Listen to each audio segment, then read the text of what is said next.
عن ابی ہریرہ رضی اللہ تعالیٰ عنہ قال قال رسول اللہ صلی اللہ علیہ وسلم اذا دخل رمضان فتحت ابواب السماء وفی روایت فتحت ابواب الجنت وغلقت ابواب جہنم وسلسلت الشیاطین وفی روایت فتحت ابواب الرحمہ۔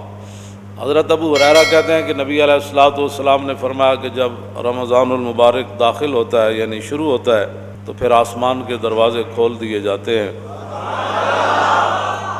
اور ایک روایت میں یہ ہے کہ جنت کے دروازے کھول دیے جاتے ہیں اور جہنم کے دروازے بند کر دیے جاتے ہیں، وسلسلت الشیاطین اور شیطانوں کو جکڑ دیا جاتا ہے، اور ایک روایت میں یہ ہے کہ رحمت کے دروازے کھول دیے جاتے ہیں۔ عن سہل بن سعد قال قال رسول اللہ صلی اللہ تعالی علیہ وسلم فی الجنت ثمانیۃ ابواب منہا باب یسمی الریان لا يدخلہ الا الصائمون۔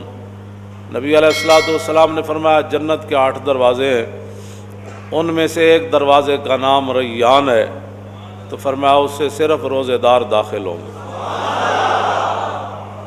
عن ابی ہریرہ رضی اللہ تعالیٰ عنہ قال قال رسول اللہ صلی اللہ تعالیٰ علیہ وسلم من صام رمضان ایمانا واحتسابا غفر له ما تقدم من ذنبہ ومن قام رمضان ایمانا واحتسابا غفر له ما تقدم من ذنبہ ومن قام لیلۃ القدر ایمانا واحتسابا غفر له ما تقدم من ذنبہ۔ نبی علیہ الصلوۃ والسلام نے فرمایا، حضرت ابو ہریرہ راوی ہے، حضور نے فرمایا کہ جس بندے نے رمضان المبارک کے روزے رکھے ایمان اور ثواب کی نیت سے، ریا سے پاک ہو کر، ریاکاری نہیں تھی اس میں، تو اس کے سابقہ تمام گناہوں کو معاف کر دیا جاتا ہے۔ اور نبی علیہ الصلوۃ والسلام نے فرمایا کہ جس آدمی نے نماز تراویح پڑھی یعنی رمضان المبارک کی راتوں کو قیام کیا، تو حضور نے فرمایا کہ ایمان اور ثواب کی نیت سے غفر له ما تقدم من ذنبہ، اس کے بھی تمام گناہوں کو معاف کر دیا جاتا ہے۔ اور نبی علیہ الصلوۃ والسلام نے فرمایا من قام لیلۃ القدر ایمانا واحتسابا، اور حضور نے فرمایا کہ جس نے لیلۃ القدر کی رات قیام کیا یعنی اس کو زندہ کیا اور ساری رات وہ اللہ کے سامنے کھڑا رہا ایمان اور ثواب کی نیت سے، تو حضور نے فرمایا اس کے گناہوں کو بھی معاف کر دیا جاتا ہے۔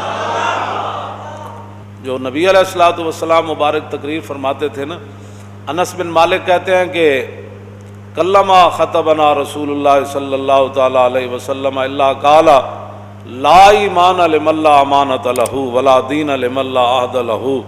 انس بن مالک نے 10 سال ظاہر ہے حضور کی خدمت کی، تو کہتے ہیں میں نے حضور کا کوئی کم ہی ایسا خطبہ سنا ہوگا جس میں حضور نے تقریر سے پہلے یہ نہیں فرمایا لا ایمان لمن لا امانۃ لہ، فرمایا اس کا تو ایمان ہی نہیں جس کے اندر امانت داری نہیں ہے۔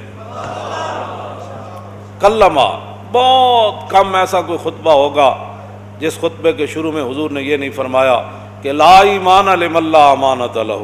امانت وہ حکمرانوں کے پاس ہو، وہ مولویوں کے پاس ہو، حافظوں کے پاس ہو، وہ قاریوں کے پاس ہو، وہ محدثین کے پاس ہو، وہ صوفیوں کے پاس ہو، وہ غوثوں کے پاس ہو، وہ عوام کے پاس ہو، وہ باپ کے پاس ہو، وہ ماں کے پاس ہو، جس کے پاس بھی جو امانت ہے، یہ مراد نہیں ہے کہ صرف حکمران اس سے مراد ہے۔ ہاں، جو امانت اللہ نے، حضور نے فرمایا یہ بچے تمہارے لیے امانت ہے۔ چھوٹی عید کے خطبے میں حضور نے فرمایا کہ یہ اولاد جو ہے تمہاری امانت ہے تمہارے پاس۔ کیا مطلب؟ دین کی طرف لگانا، کل اس امانت کے بارے میں بھی تم سے پوچھا جائے گا۔ حضور نے فرمایا لا ایمان لمن لا امانۃ لہ، اس کا تو ایمان ہی نہیں جو امانت دار نہیں، ولا دین لمن لا عہد لہ، اور فرمایا جو وعدے کا پاسداری نہیں کرتا اس کا تو دین ہی کوئی نہیں۔ انجاب حضور کا خطبہ کیسے ہوتا، آگے ذرا تھوڑی سی میں تاکہ وضاحت اور کر دوں۔ عن جابر ابن عبداللہ قال کان رسول اللہ صلی اللہ تعالی علیہ وسلم اذا خطب احمرت عیناہ وعلی صوتہ واشتدت غضبہ کانہ منذر جیش یقول سبحکم ومساکم۔ جابر بن عبداللہ کہتے ہیں کہ جب نبی علیہ الصلوۃ والسلام خطبہ ارشاد فرماتے، حضور تقریر فرماتے، تو حضور کی مبارک آنکھیں سرخ ہو جاتی، تقریر تو وہ ہوتی ہے. پھر اور کیا ہوتا؟ وَعَلَىٰ صَوْتُهُ، حضور کی آواز مزید بلند ہو جاتی. وَاشْتَدَّتْ غَضَبُهُ، حضور کا جاہ و جلال اس کے اندر اور اضافہ ہو جاتا. جیسا کہ نبی علیہ الصلوۃ والسلام ایک ایسے لشکر سے ڈرا رہے ہیں کہ جو لشکر صبح حملہ کرنے والا ہے یا شام کو حملہ کرنے والا ہے. ایسی تقریریں جس سے قوم جو ہے وہ پہلی بھیڑ ہے تو اور اس کو بھیڑ بنا دیا جائے. او جی مولانا اسلام تو بڑے امن کا درس دیتا ہے. میں نے کہا ہومن امام الانبیاء، ہومن محبوب رحمت للعالمین، خیمہ افلاق کا استادہ جنہاں دے نام نال کھڑا ہے تے او تقریر فرمان تے انہاں دی مبارک اکھاں سن. مولانا تھوڑی امن سے بات کریں، آپ کو پتہ نہیں ہے اسلام امن کا درس دیتا ہے. میں کہو جنہاں دین دیتا انہاں دیاں تے اکھاں سرخ ہو جاندیاں تھا. انہاں دی مبارک اکھاں دے تو کوئی قیمت ہی کوئی نہیں نا. وَعَلَىٰ صَوْتُهُ، حضور کی آواز پہلے سے زیادہ بلند ہو جاتی.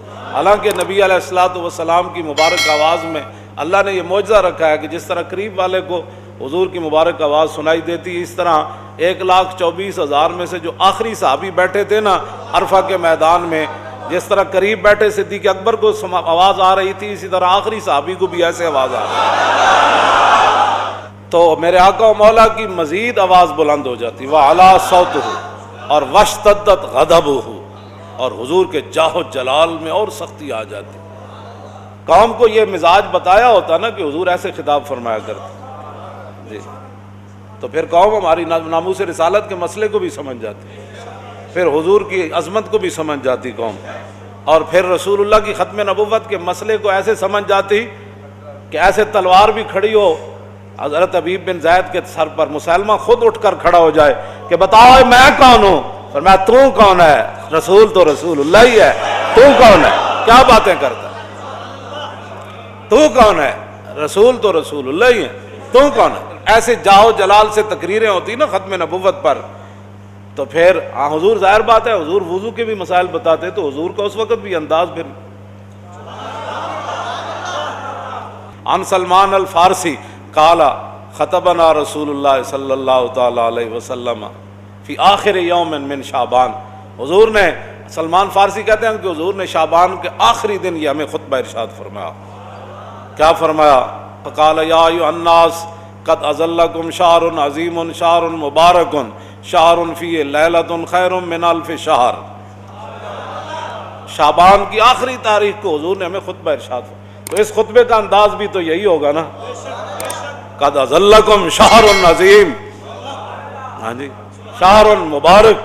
اس طرح ہی حضور نے فرمایا ہوگا نا تمہارے پاس بھائی بڑا عظیم مہینہ آنے والا ہے، بڑی برکت والا مہینہ آنے والا ہے، اور ایسا مہینہ آنے والا ہے جس کی ایک رات 1000 مہینوں سے افضل ہے.